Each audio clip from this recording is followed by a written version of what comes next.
સાથે દક્ષા ખીચી।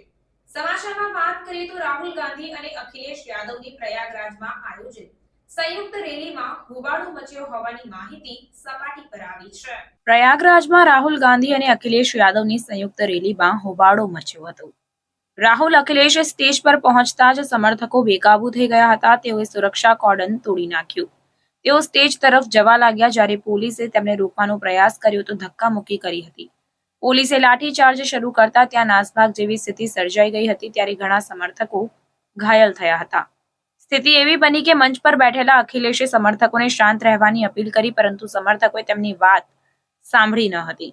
લગભગ 15 મિનિટ સુધી ભીડ બેકાબુ રહી હતી। અખિલેશની સાથે રાહુલે પણ હાથ ઊંચા કરીને लोगों शांति जाड़वने अपील करी हती। अन्य खबरों के लिए चैनल को सब्सक्राइब कीजिए। खबरों का नोटिफिकेशन पाने के लिए बेल आइकॉन को जरूर दबाएं।